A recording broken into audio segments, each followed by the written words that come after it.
Hello everyone, it's Jamarl Thomas. Welcome to the Progressive Soapbox. Hope everyone is doing okay this morning. It is Eastern Standard Time it's 12:14 in the evening here. But I know it's, 7 hours difference. God, I have to do math on the spot. It's minus 6 a.m., 5 a.m., so it's 5 a.m. back home. So I'm not quite sure how many people are going to be around for this one, but nevertheless, you'll see it whenever you see it. If you enjoy the content, please feel free to share, like, subscribe. You can always support it through Patreon. What I've started doing was to try to take maybe an hour or two out for video processing, which is to essentially go through the video and cut it.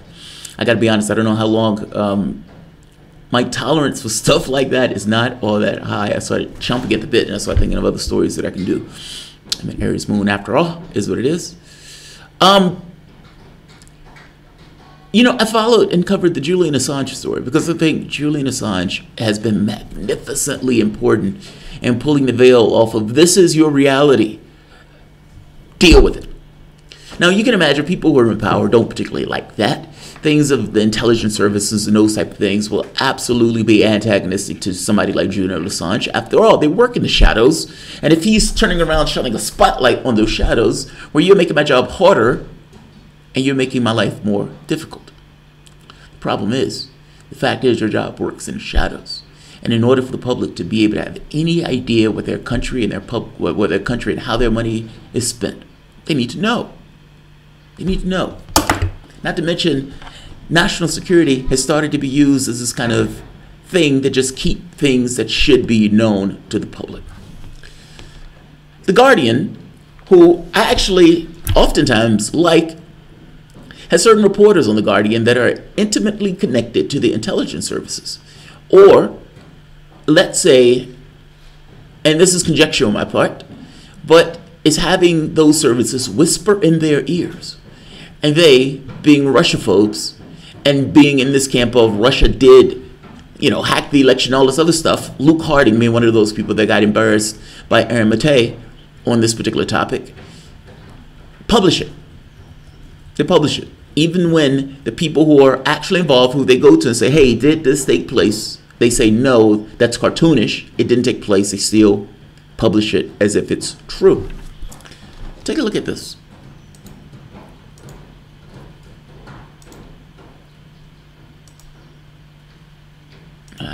Where is it? Right here. So this. You're clearly a kind of collusion reactionist. I'm not. All right. I love that. The British cat you're about to see is Luke Harding. Luke Harding has a book called Russian Collusion. He literally wrote the book on Russian collusion. Luke Harding goes on to Aaron Matei, and this is not the main story. I just wanted to give you the perspective of the person who is writing the story that was in The Guardian and seeing that person get completely, utterly destroyed by buzzsaw Aaron Matei. If you wrote the book on Russian collusion, you should be able to withstand a withering questioning by somebody who's skeptical of this. I'm just going to show you the last few minutes to give you this kind of flavor of how the interview turned out. But take a look at the entire interview. It gets demolished. Wrote the book on Russian collusion and in no way can make the argument about Russian collusion, at least not a good one. This is Aaron Matei, buzzsaw, doing what he does best, ripping through the collusionists. I don't think I've countered anything you said about the state of Vladimir Putin's Russia. The issue.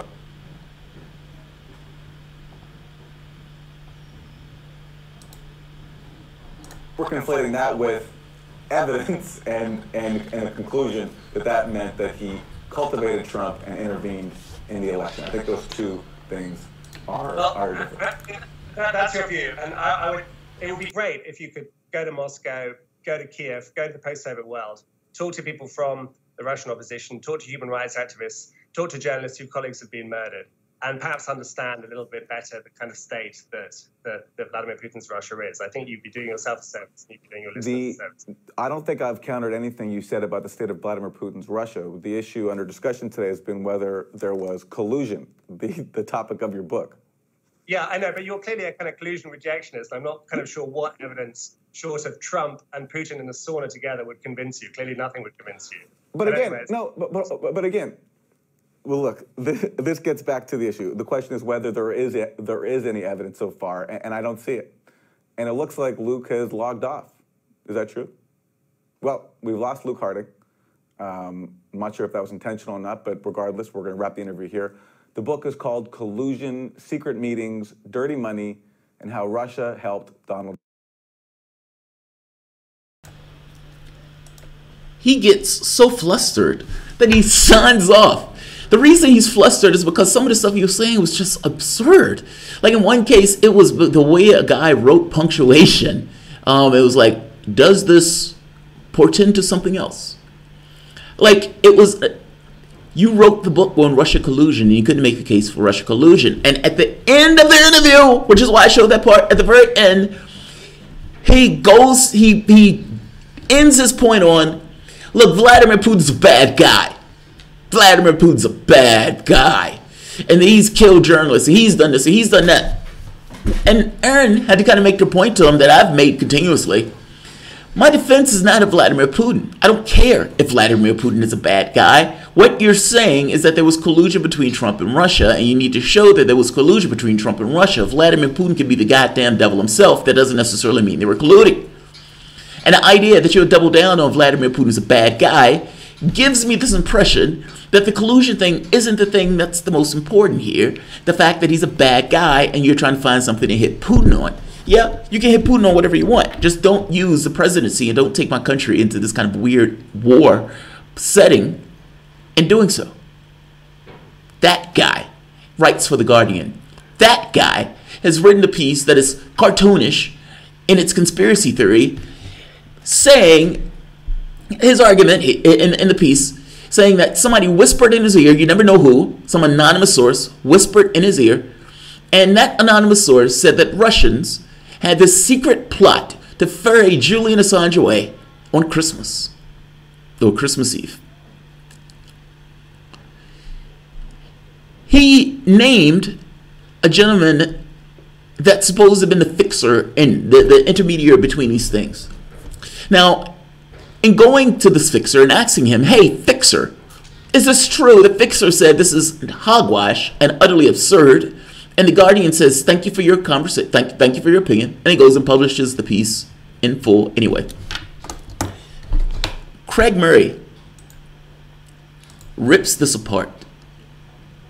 Now, I'm going to give you Craig Murray's, I'm going to show you the piece. In fact, let me show you the piece now from The Guardian. And I'm going to give you Craig Murray's response. I will tell you this. Between Craig Murray and between Luke Harding, who in an interview about whether or not Trump colluded with Russia ends up on Putin's a bad guy, I'll take Craig Murray any day of the week. Let's take a look at this first. Right here. Oh, by the way, Craig Murray, in case you were wondering. Hold on. There we are. I'm sorry, my rig is a little different right now because I'm doing, usually I have multiple monitors, but it's hard to carry multiple monitors around with you. So everything has to be done on the fly. It makes it a little bit weird and ungangly in trying to do this. I may be able to go through the videos and take out sections of the video where there's an intermediary between the two, but when we're doing it live, this is what we get. Revealed Russian plot, secret plan to help Julian Assange escape from the UK. Now that's mind-blowing. That's mind-blowing. Here's the problem. Here's the problem. If I'm using a secret source, how do you impugn the source? Right? Like if I say this source is anonymous, and this anonymous source said that XYZ was going to take place, you're stuck with either believing me or not. So I am supposed to believe that this Russia-phobe, this lunatic, from the standpoint of pushing a Russia collusion conspiracy theory, I'm supposed to believe that guy. And I'm supposed to take that guy's word for what's taking place, because he's the only person who knows who his sources are. I've had secret sources contact me for things like TYT or other things. I am always suspicious of it, and I'm always stuck in this place of I can't tell my audience who it is, so they can't necessarily impugn the source. I'm always sketchy about it. In this case, he's put out a conspiracy theory, a complete and utter conspiracy theory. Julian Assange is locked away in an embassy, so he can't respond to it. And the person who they did get to respond to told him this is nonsense. They published it anyway. Now, the issue, I guess, I don't necessarily know. And like I said, the problem is you have to take this guy's word for it. That's all you got. They're aliens on Uranus. Somebody told me that. A source told me that.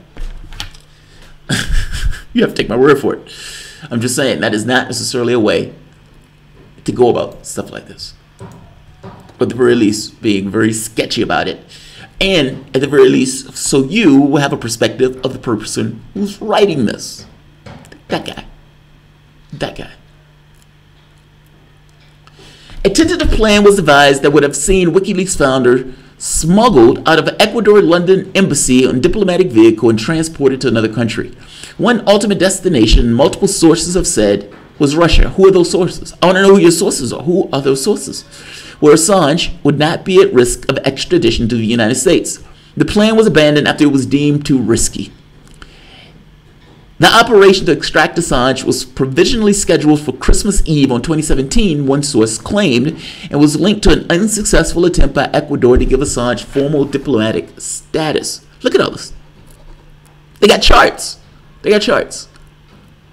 The involvement of Russia officials in hatching what was described as a basic plan raises new questions about Assange's ties to the Kremlin. Oh, I knew we'd get there. The WikiLeaks editor is a key figure in the ongoing criminal investigation into Russia's attempts to sway the outcome of the 2016 presidential election. I love it. I love it. I love it. Because that's where all of this boils down to, right? We need to create a link between Julian Assange and Russia because a link doesn't exist between Julian Assange and Russia. I know a way that we can make this link that much clearer is if Russia tried to get Julian Assange out. By definition, them getting Assange out means that they're connected and they care about his interests. This is nonsense. Everybody that is whispering in their ear are from the shadows. Who's whispering in his ear? How can you impeach the credibility of who's whispering in his ear if you don't know who's whispering in his ear? And do you trust each and every person who's floating about? Do you? That's the basics of the story. Don't get me wrong, they get more involved with charts and stuff like that. But all of this is conjecture. Details of the Assange escape plan are sketchy. Yeah, I'm glad you admit that. Two sources familiar with the inner workings of the Ecuadorian embassy and Fidel Navarez, a close confidant of Assange, who until recently served as Ecuador's London consul, served as a point of contact with Moscow. In an interview with The Guardian, Navarez denied having been involved in the discussions with Russia to extract it. He denies it, but the way the story is written is as if the denial doesn't matter. It's as if the denial doesn't matter. Navarez said he visited Russia embassy in Kensington twice this year as part of the ongoing, as a group of 20 or 30 more diplomats from the countries, different countries. These were open public meetings, he said, that took place during the UK-Russian crisis, a reference to the aftermath of the Novichok poisoning of Sergei and Yuri Skripal. Sources said the escape plot involved giving Assange diplomatic documents so Assange would be able to claim he enjoyed diplomatic immunity as part of the operation. Assange was to be collected from the embassy in a diplomatic vehicle. 4 separate sources said the Kremlin was willing to offer support for the plan, including the possibility of Assange traveling to Russia and live there. That's amazing! All right. And again, you know who none of these people are. He wrote a story where, for all intents and purposes, everybody in the story is anonymous. Hey, I had 10 people who whispered to me and told me this is true. Did you? Oh! Now I'm going to write a story and say that 10 invisible people told me that XYZ is true, and I'm going to print it as if it's fact. Craig Murray is a former diplomat to Uzbekistan for London, or for the UK. Listen to what he says. He's like perturbed by this, because in his mind, this is such utter hogwash, and he's utterly disturbed that The Guardian is printing this. Look at this. Extraordinary and deliberate lies from The Guardian. I'm back from a family funeral and let's skip that part right here. I was closely involved with Julian and Fidel Navarez of the Ecuadorian embassy at the end of last year in discussions of a possible future destination with Julian. It is not only the case that Russia did not figure into the plans, it is a fact that Julian directly ruled out the possibility of going to Russia and did not figure in those plans. It is a fact that Julian ruled, read that part. Fidel Navarez told The Guardian that there was no truth in the story, but The Guardian had instead chose to run with 4 anonymous sources, about which sources it tells you more than that. About which its sources it tells you no more than that. His point is, you had several people who were known and who gave you a feedback on what took place, meaning we were there and we're giving you the honest truth of what's taking place. Substantial sources. You have 4 anonymous sources that told you a cartoonish conspiracy theory tale of Julian Assange being whisked away to Russia. And you ran with the 4 anonymous sources. I strongly suspect you ran with those sources because it informs your worldview. That's what I think. I have no idea who Guardian's anonymous sources are, but I know 100% for certain that the entire story is a Russian plot to extract Julian from the embassy last Christmas Eve as complete and utter fabrication. I strongly suspect that, as usual, MI6 took Luke Harding's anonymous sources, or in fact, UK security services.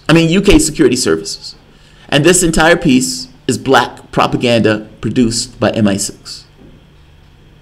It is very serious indeed when a newspaper like The Guardian prints a tissue of deliberate lies in order to spread fake news on behalf of security sources.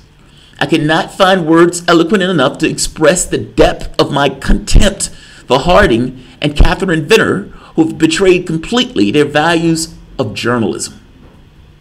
The aim of the piece, evidently, to add a further layer to the fake news of WikiLeaks, that its non-existent relationship with Russia, as part of the Hillary didn't lose narrative, I am frankly rather shocked. Agreed.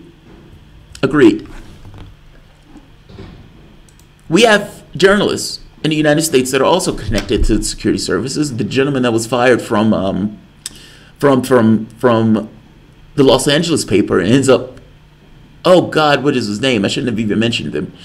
I guess my point is, these guys put a story out where using 4 anonymous sources, and when talking to the people that would know, those people said this is hogwash. And The Guardian ran with the story anyway, using pure sources that are from the shadows by people who are essentially Russophobes, and are pushing this narrative of Clinton didn't lose the election, it was somehow taken from her. I showed you the video in advance so you can see the person who you're dealing with from the standpoint of Luke Harding. So, Ken Delaney, that's it. Thank you. And you're spelling it wrong, Anthony Reyes, but thank you, Ken Delaney.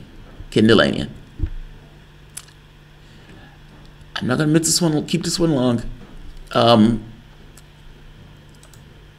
The Guardian drops the ball big time. The Guardian drops the ball big time. All right, guys. If you enjoy the content, please feel free to share, like, subscribe. You can always support through Patreon. Thanks all.